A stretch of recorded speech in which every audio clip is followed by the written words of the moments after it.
Clearwater Ferry just to shell out money. Just free money. But where does it all come from? You know, whether it comes from FDOT, whether it comes from here in the city of Clearwater from the tax money, where does it really come from? It comes from us. You know, and then we're just handing it off to Kohler. Is that how you pronounce it, Kohler? Come on, man. I'm just trying to make sure I don't say your name wrong, man. Okay, whatever. That's not a big deal. Kohler. Okay. Mr. Margolis is not here. You know, and that's unfortunate because I had some things to say to him today, but I'm not going to direct it towards you. But anyway, Margolis said, I don't really agree with these third-party, whatever they are. But here we are giving $2 500,000 votes to a third party. And you know, Slaughter says, oh, we're leasing them. Why would you lease, like, I go buy a Lamborghini and I'm gonna lease it, but my credit score is complete garbage and crap. Why would you lease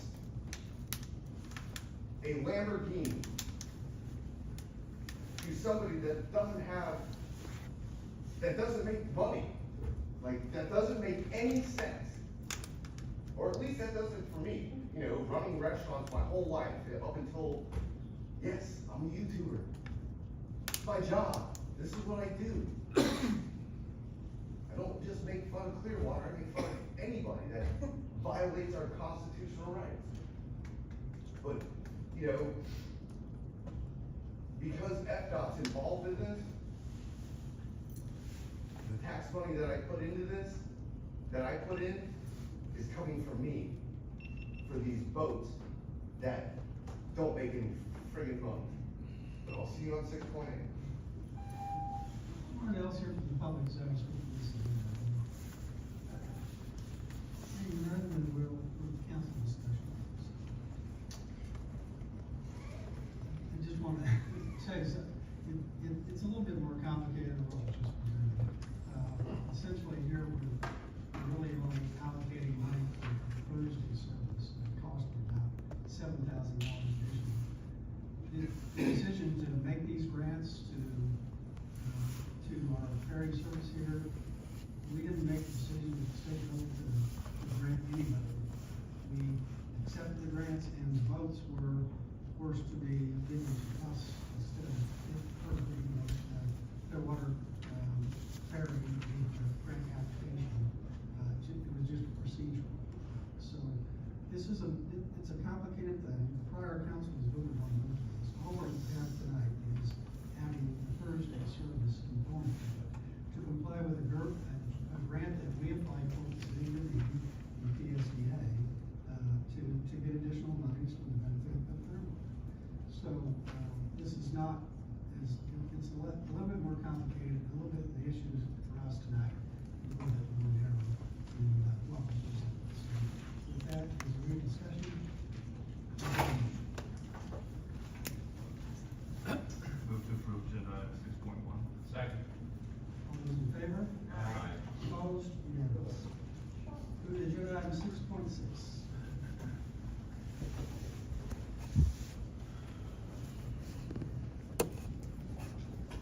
Authorize the final rental and settlement payment to the United States North America, Inc. in the not to exceed amount of $254,188.40. The rental and loss of a diesel powered portable pump utilized by the city of Clearwater from June 1, 2024 to November 30, 2024, pursuant to Clearwater County Ordinance section 2.563, friend 1, friend C, piggyback 38 flood damaged motors and pumps as surplus to section 2.6G3, friend 8, and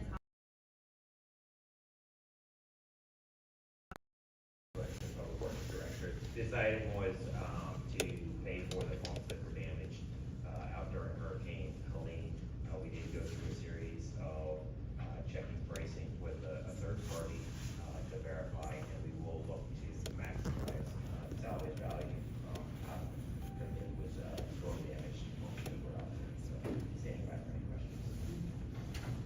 Anyone here from the public desire to speak to this item 6, please?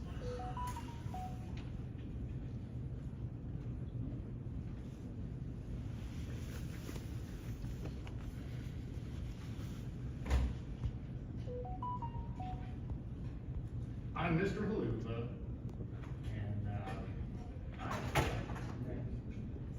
however, I don't understand that we're leasing these items and yet we have to pay for them when they get damaged. It just seems like, again, that this body just hands money out, even in relatively small amounts, at the drop of a hat, and in this case, in my opinion, when it's not necessary. If we're leasing the pumps and they got damaged, then the city should have called up whoever this is and said, your pumps are damaged, your pumps aren't working, they got damaged, we need some more. It doesn't make any sense. So I still don't know, and, you know, I'm sure Mr. Williamson will answer my question at some point. If we're leasing them, there's certain procedures to deal with damaged equipment that you're leasing, much like an automobile. If you rent or lease a car, there's insurance on it. You know, I have personally had a rent-a-car stolen from me while I was out and about. I called them up, I said, hey, your car's gone, bring me another one. And they did, and I never heard another word about it. So I don't know why it doesn't work for diesel pumps, you know? But again, if there's 8 flood damage, you know, pumps and motors, you know, and they're gonna declare them surplus so we can sell them, is what that means in my world. But if we're releasing them, we didn't own them. So something weird's going on. Again, city of Clearwater. Very, very strange happenings. Anyone else from the public desire to speak to the agenda item 6, please? Seeing none from the council discussion. Before I take a motion, an equipment rental is extremely common, and in my private work, deal with hundreds of these throughout the years. It's always on the renter of the equipment, always bears the risk of loss.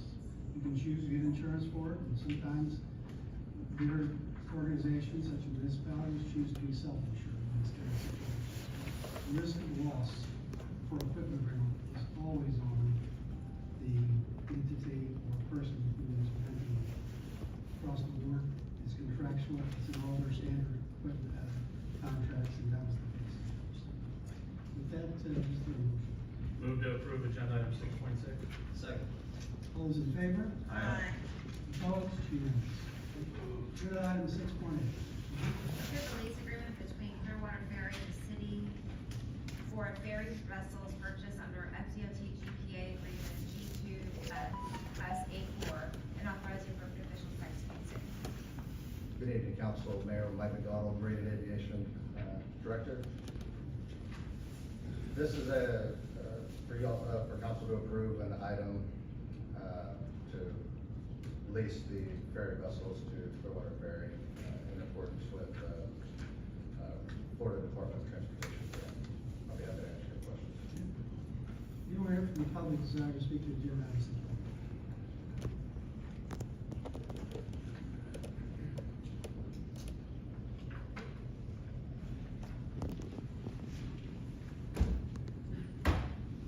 I'm Mr. Haluva, so I guess we're gonna lease these boats, and if they get damaged or sink, it'll be the city paying for them, which is wrong.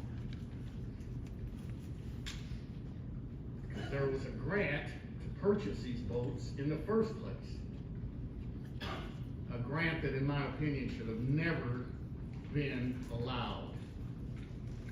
somebody should have figured out that these boats, these ferries, are not gonna be economically viable, which is probably why there was a grant. But this is business that the city of Clearwater has no business being in.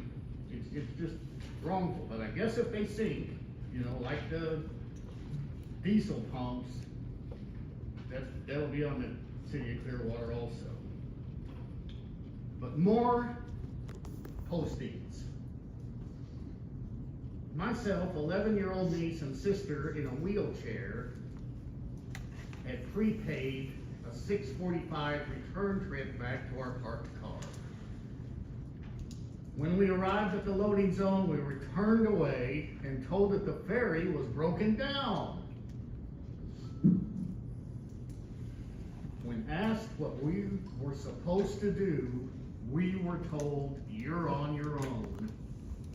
Great, that's wonderful, isn't it? And the tagline is terrible experience.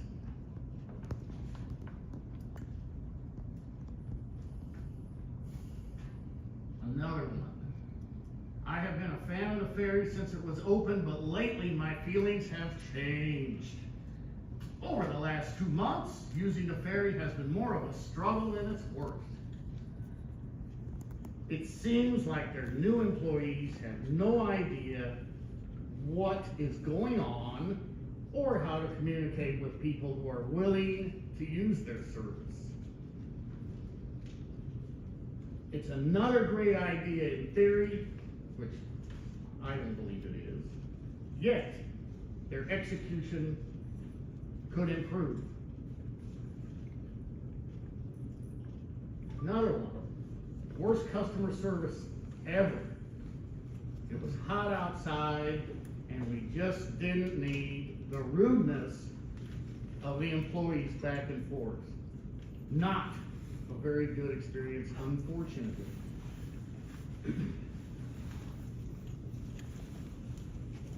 We booked tickets for this past Sunday, whenever that was. Dropped my 83-year-old father off, and the boat left without us. Anyone else here from the public desire to speak to the agenda items?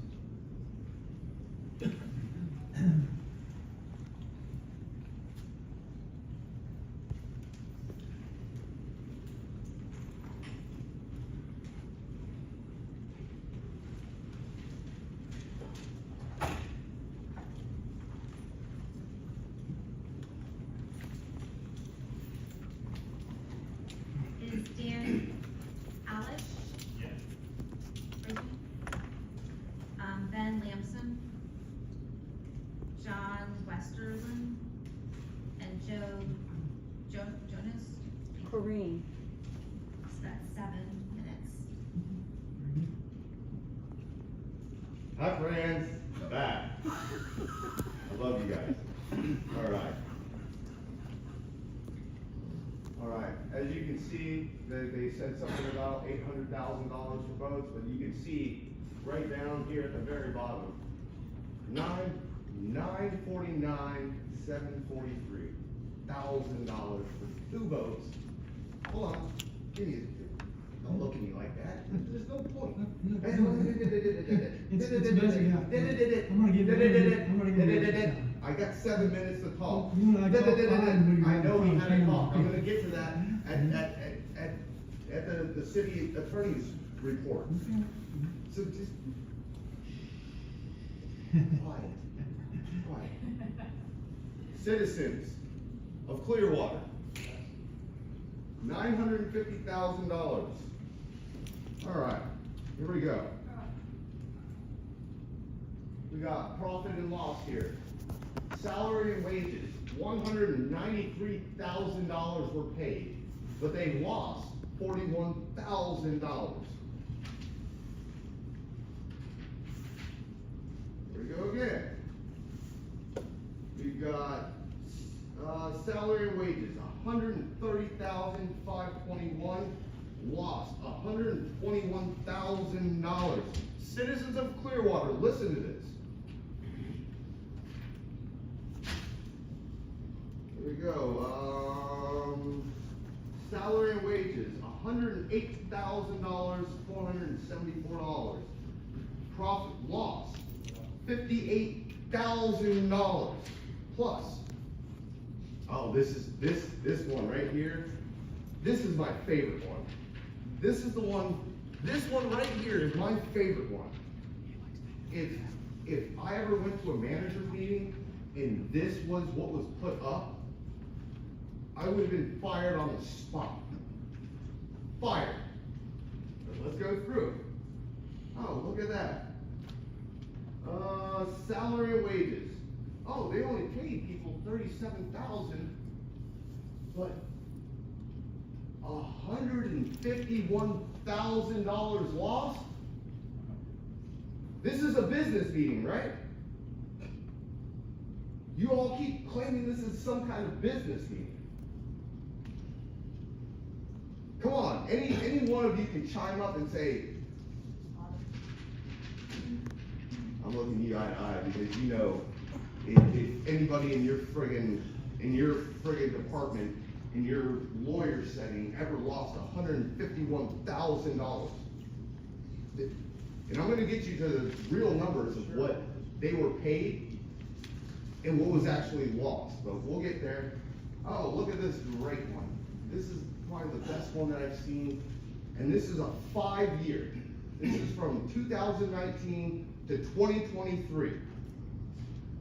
Salary and wages, we'll say 66,000, just to say for whatever. But look at that. They actually profited. Wow. In 5 years, they profited $8,000. And then you're right here today, and actually it's going back months ago, probably before you guys, you signed off on 2, not 1, but 2 $500,000 boats that have lost $365,000 in 5 years.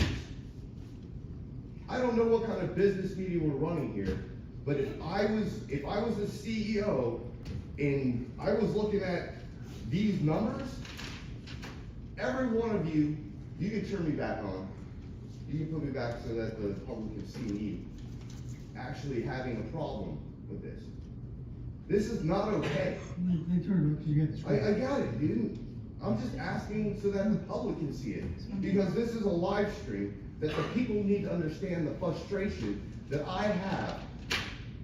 When I said something about these boats, I'm like, you could have went and bought a 20-seater boat for less than friggin' $40,000, and then you're willing to give Trish and Dennis Rodriguez, that loses $151,000, two $500,000 boats, and on top of it, you're giving them $500,000 worth of subsidies for the next 5 years.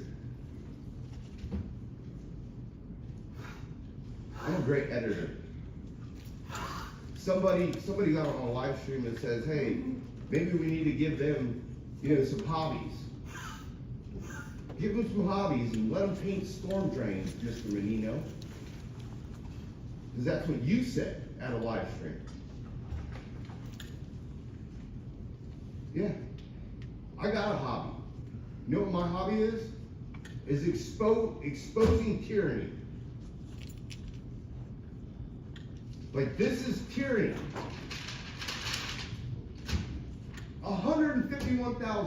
$365,000 of taxpayer money to somebody that doesn't know how to run a business. And I said it before, they have 2 LLCs. There's Clearwater Ferry, and then there's Tropic Boat Tours.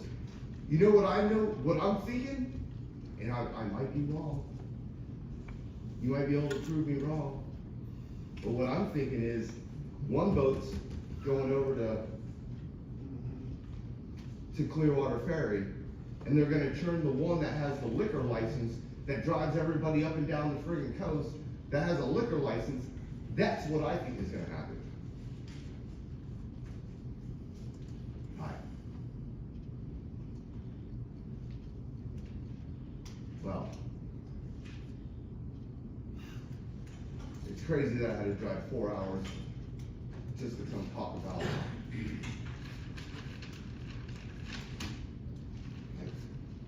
I shouldn't be the one doing this. The citizens should be doing this, because this is garbage. If you wanna talk about business meeting, turn it into a business meeting. Right.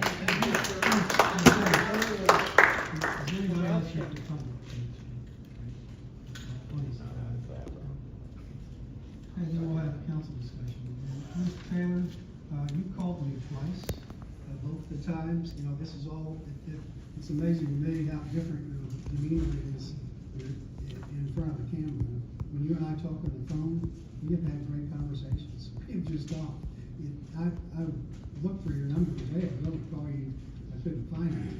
But I would love to talk to you for today to answer some of the questions that you just raised at the podium. You can call me anytime. You have twice, we've had great conversations.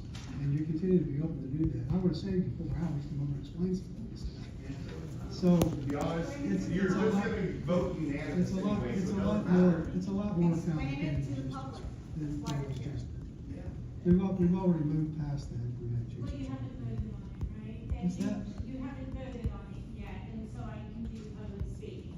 That's fine, I'll be. I wasn't going to until, you decided to chime in on that. State your name. My name is Christine Scott, and there are problems with, contracts here and with where money's going. For example, with, Daycare Sound, the contract that says that, they can keep 75% of the profits. Nonprofits don't have profits, and so if there are profits, why are you handing them out when you have businesses that are underwater by $150,000? It doesn't make sense at all. Why is this money not being recouped and brought back into the city? These are actually huge issues. You work for the people. And so if you're just handing out the money, $84 million to make, Coachman Park, okay, you've got a really profitable, venue there. And that money should be coming back to the people who paid the $84 million for it. Okay, instead, you're acknowledging that a nonprofit is taking profit, totally illegal. It voids their contract, they have no right to do it, okay? That money should be going back into the city, and quite honestly, I think that having a ferry, and even if it's free, bringing people back and forth so that they can go into the commerce in the city and downtown and make it vibrant, I think that's a great idea. Where are you getting the money from? How is it beneficial? Okay, why are you not taking the funds from, the amphitheater and using that to productively better the downtown, and instead saying, yeah, go ahead and keep it, to people who aren't running it very well anyway, and who are quite honestly trying to encroach on that property and are calling it private property, which it is most certainly not. $84 million of public money doesn't make private property. So there are things that you might want to reconsider with this. And because of what you said, Mayor, I thought I would share my 2 cents on that. Thank you for your time. Thank you. Anyone else who can talk? If no one else, we'll have council discussion. And before, sorry, I just want to explain that we have an organization called PSTAs, and they provide public transportation for the entire, mainly bus service, but they do some other things, and they're a partner on this project. PSTA provides public transportation for many of our hospitality industry workers, housekeepers, folks who are struggling to pay their bills, they're hardworking people, they can afford to drive many of them can't afford to own a car. And they rely on public transportation to get to and from work, to a very crowded, congested beach. And PSDA provides a great service to our county and its citizens by giving those folks a mode of transportation to get out to. This Clearwater Ferry is a partner with PSDA. And so that's a broader picture than what might be painted by what you can see on this agenda, but it's a lot more complicated again than so with that, do we have any other council member comment? Yeah, I will say that I brought up a few questions that I was concerned with on Monday's meeting. I'm not gonna go back over all of that, but I will say that the Clearwater Ferry representative that was here did bring up ridership, is what is obviously going to keep this business going. These are valid concerns that have been brought to us, and I agree with them. However, Mr. Fuller, please correct me if I'm wrong, their new contract is, that the city dealt with expires in September of 2028, ending all subsidies, so she's not able to be solvent and show a profit, and Clearwater Ferry can't continue. Mr. Slaughter, maybe you can speak to it as well. Then we'll just reevaluate that. So the subsidies end in 2028, but the agreement goes to 2033. There is no subsidies in the 5 years, last 5 years of the agreement. Subsidies in the first 5 years actually start to decline, and the theory is you're growing ridership, and therefore eventually it becomes self-sustainable in the last 5 years, is at least paying for itself without government support. Correct. Okay, very good. So just to make sure that everybody understands that as well. Any other council discussion? Vice Mayor? So, I'm on the board of PSTA, and I can tell you, fare box rate doesn't pay for bus service. If it wasn't for the grants from the federal government,